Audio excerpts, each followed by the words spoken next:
Welcome back to the Midday News. Now for the details.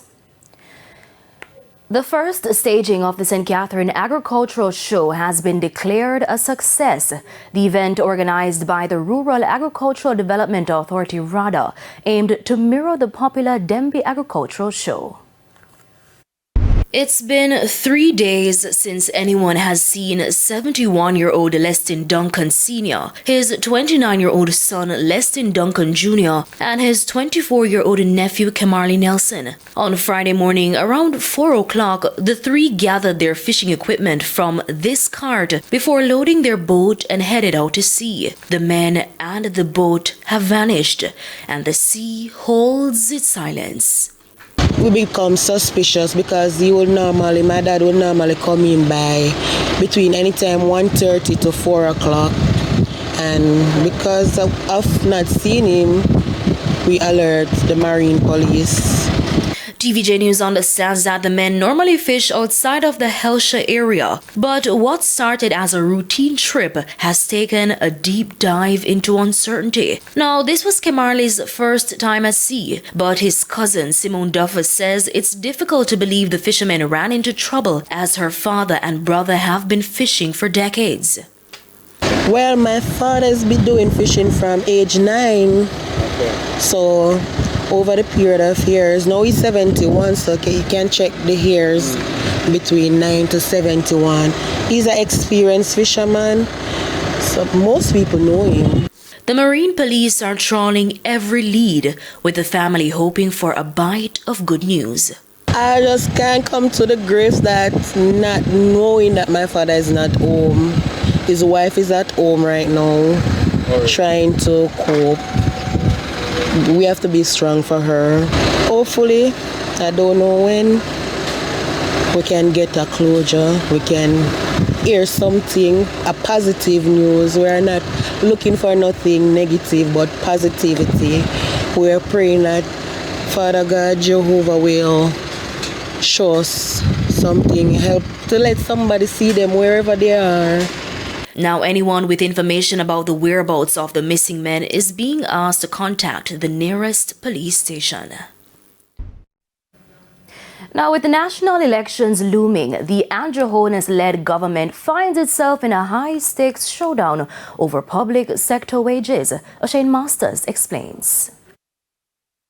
Financial commentator Orville Johnson says the timing of the wage negotiations presents a politically awkward challenge for the Andrew Holness-led administration, especially as talks between the Ministry of Finance and public sector unions have gotten off to a rocky start. Coming at such an awkward time, I don't think we have ever seen something like this in the middle of an election campaign. And remember that the discussions are about to start, so nobody is sure who is going to be in power to finish negotiating this thing. Obviously, it's not something that is going to finish overnight, and it's going to be a really very awkward and difficult negotiation at this time, with a government facing the electorate and another one coming in. One doesn't know whether or not the opposition is going to throw its hats in the ring in terms of an opinion on the matter, and perhaps not saying anything might not benefit their cause either. They might be forced to take a position.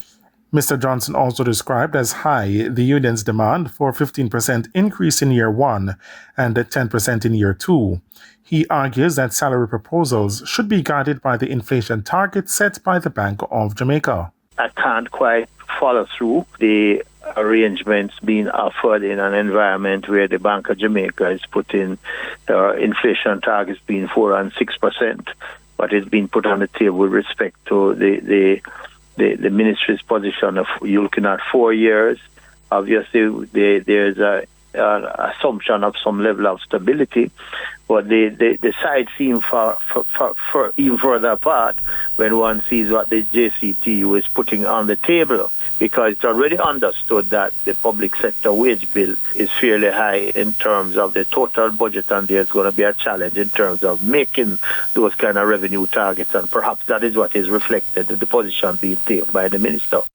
Now, the Jamaica Confederation of Trade Unions, JCTU, which submitted its 2025-2027 wage claims last November, says it's not inclined to accept the Finance Ministry's counteroffer of a 4-year contract.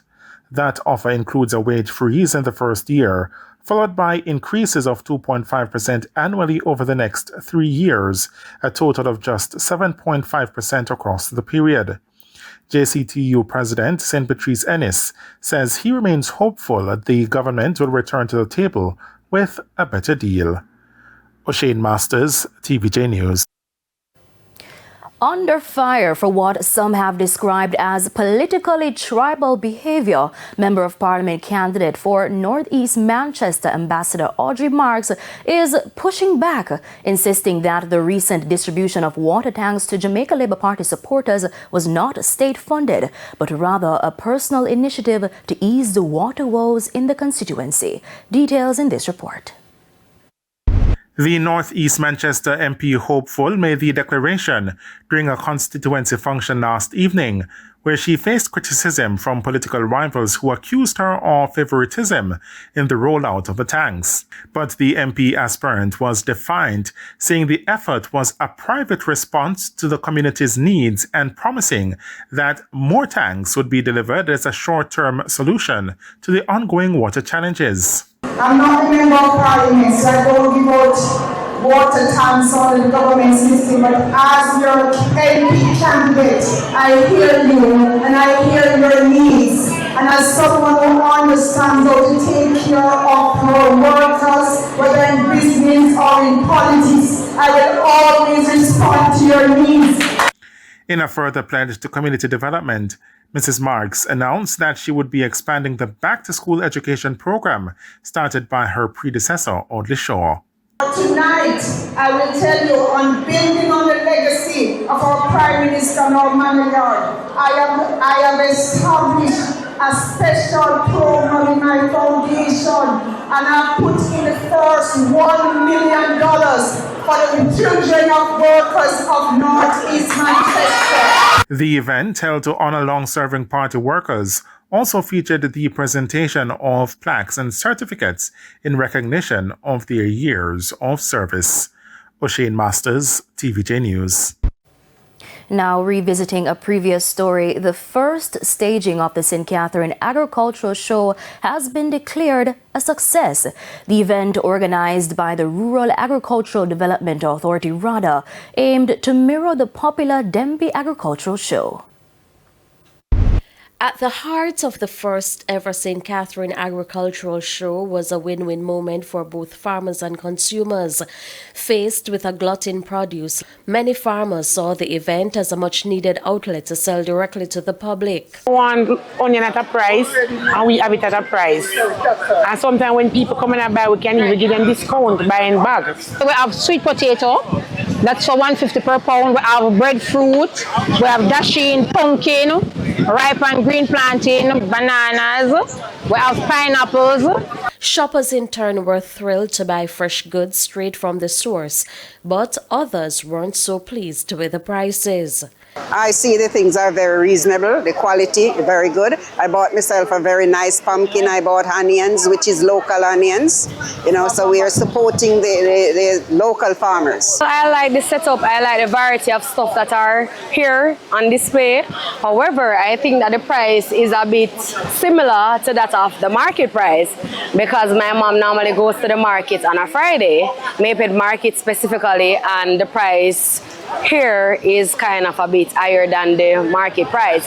And I think that the concept of a farmer's market is to sell produce at a really low price. The Rural Agricultural Development Authority (RADA), which organized the event, says it's about more than just sales. The agency is pushing for greater use of technology in farming, tools that help protect crops during droughts and extreme weather, and expand farmers' access to markets. Here already, go on and download our mobile app. Farmers, where you have your sons and your daughters and you don't understand the technology, you send them to school, you work hard, send them to school, let them help you with the technology.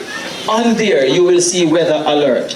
You can go out in your field and you see something strange, snap a picture, upload it, and immediately we will respond to you to tell you what you're looking at. And there's a host of data that you can download on the mobile app. Shamela Pullen, TVJ News.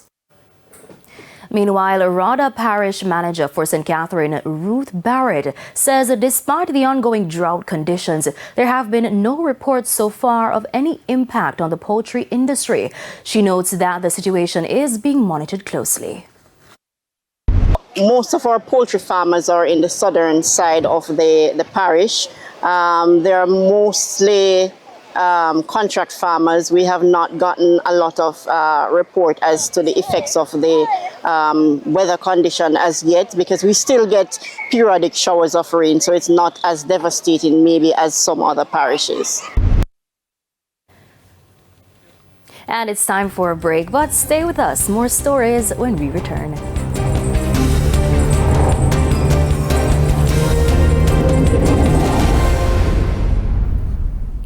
Welcome back. It's time now for a look at what's happening on the business scene.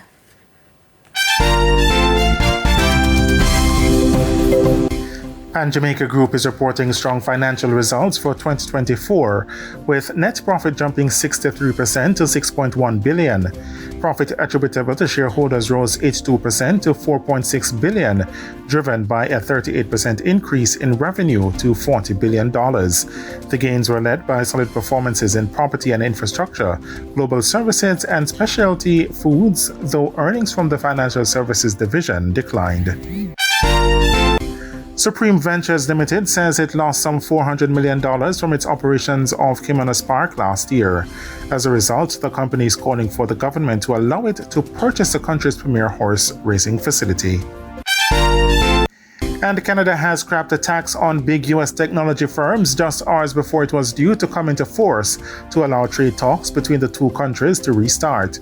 On Friday, U.S. President Donald Trump called off negotiations over a trade deal, describing the tax as a blatant attack and threatened higher tariffs on imports from Canada. In response, Canada has said it is removing the tax, which should have come into effect on Monday.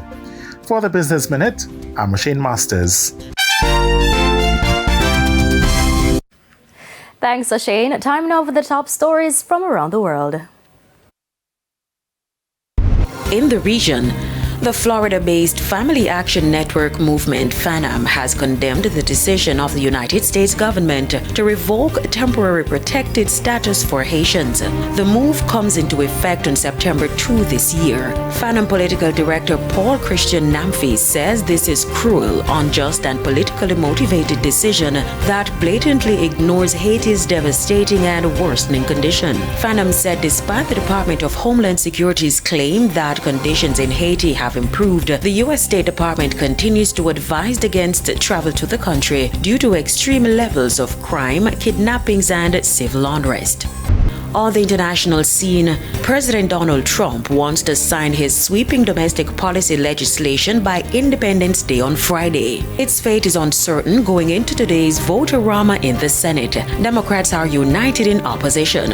Most Republicans are united in support of the bill. But if more than 3 of them oppose the measure, it's likely to fail. Senator Tom Tillis says he'll vote no and retire at the end of his term. Senator Rand Paul says he voted no to a procedural measure because he thinks the bill would add trillions to the deficit. Alaska Senator Lisa Murkowski wants carve-outs for her state, and Maine Senator Susan Collins is signaling she'll propose an amendment. And those are the top regional and international stories. I'm Kerry Ann Simpson.